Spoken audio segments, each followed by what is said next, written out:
Hey everyone, welcome back. How are you all doing? Hope you guys are doing fantastic.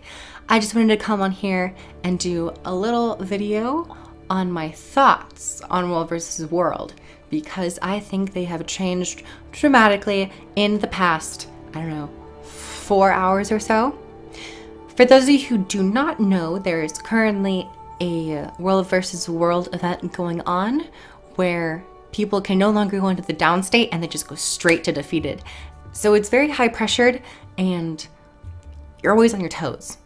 And overall, the game is much faster. Anyway, I will talk about that a little bit more. But currently, there's an event going on where you can't be resurrected from the down state. You just go straight to being dead. You also have a 50% increase to your magic find and your overall luck.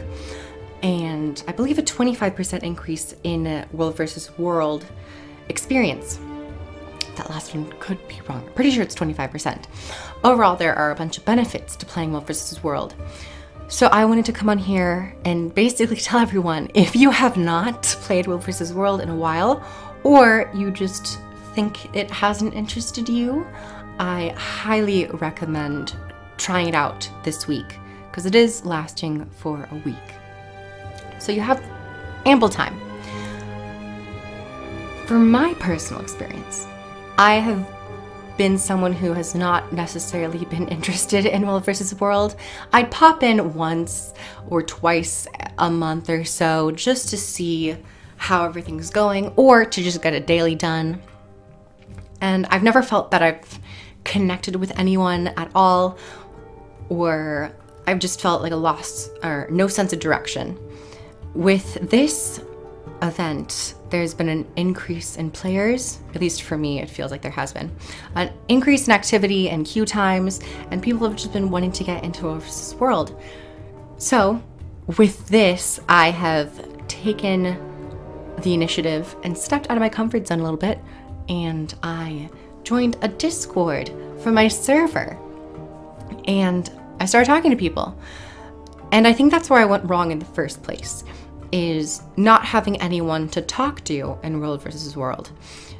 The biggest part of an MMO is finding your community and finding others to play with, because if you don't, what's the point of playing an MMO?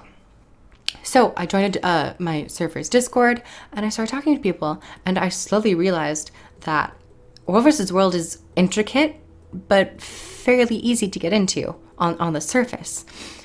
So I did just that. I started talking to people, they started shot calling, and it's overall just like a lot of fun. So I'm very happy to report that I will probably be playing a lot more World vs. World.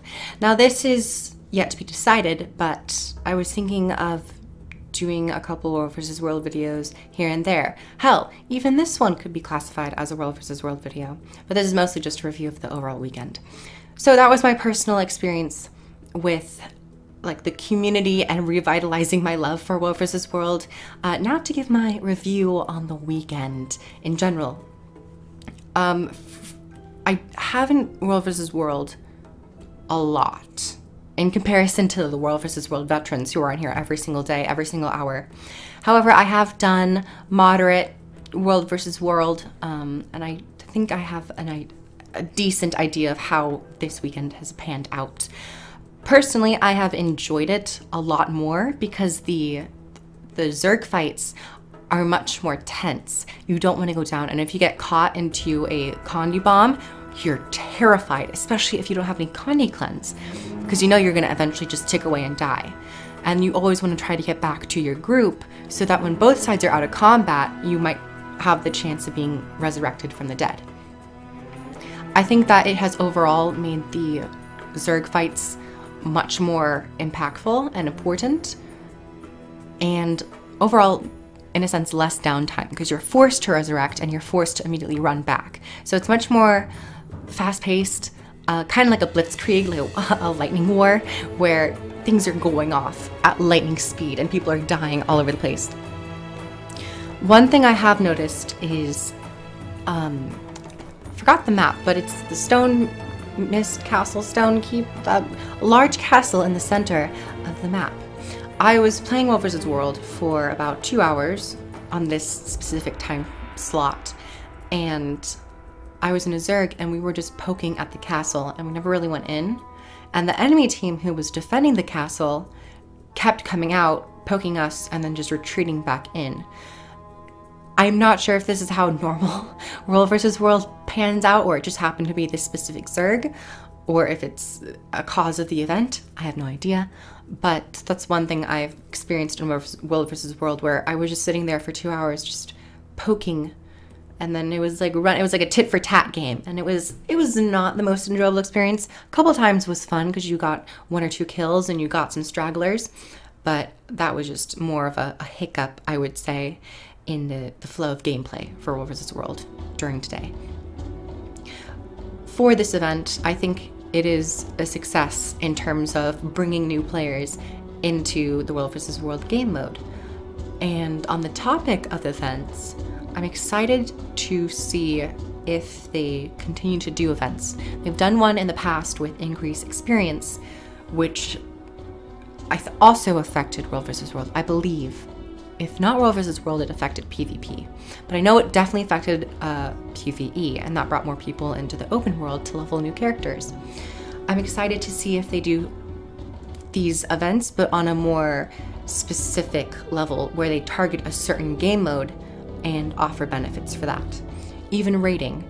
I know there is a system for raiding where it increases your rewards when you kill a boss, but I'd like to see a weekend where you just gain increased magic find or luck, or you get, instead of getting 1 legendary insight, you get 2. That could be like blown up, like out of proportions, just because you're affecting the amount of legendary insights people get. I think it could be nice. Or you increase the amount of certain, the certain raid currency you get.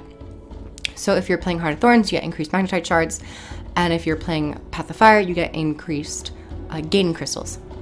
For PvP, I think it would also be interesting to see a no downstate game. I will say that it probably won't happen, but they could just do it for fun, but it would definitely feel completely different to the way it does right now in World vs. World, mostly because in World vs. World, it's 50-50. In PvP, it will be 5v5. So it is a bit more impactful to have those downstate moments. Could be interesting. I would also maybe like to see like a stronghold weekend where you gain increased rewards for doing stronghold, or an overall conquest PvP scenario where whatever PvP game mode you do, you gain increased reward track progression, more pips, something along those lines.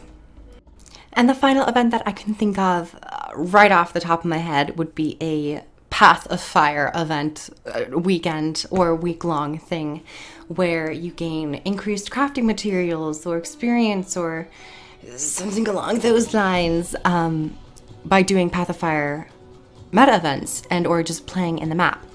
Because Guild Wars 2 is expanding in such a rapid rate with the Living World episodes, adding a new map every single release, it sometimes feels like the player base is getting thinned out over like 100 different maps. And I think having weekends where you gain specific benefits for playing in a certain expansion zone or just in like a certain set of maps could be a new way to reintroduce players into those older maps and to give it some new life. In season 1 of The Living World, older maps were revitalized through open world events and the Living Story in general. Because the Living Story took a different approach after season 1 by having instance events, they never had any reason to go back to older maps to implement new events and to implement new story. So instead of making players feel like they've missed out on certain events or new story, or they lost touch of the old maps like they did, especially with Keswick's Hill, they could just make it a bonus where if you play in these maps and you do the meta events, you gain certain benefits. And I think that'd be a smart way to bring back players to Path of Fire. I don't think Heart of Thorns necessarily needs it because their rewards are so well structured and so well ingrained in the game. I really just think it's Path of Fire. The whole Path of Fire issue could be its whole separate endeavor for the devs, but I'm not sure they will be doing that. So this could just be a nice topical treatment. Anyway, those are my thoughts for World vs. World so far. If you would like to join me in World vs. World, I'm currently on Jade Quarry. If you happen to be on Jade Quarry, hit me up, fam. If you're not, sorry.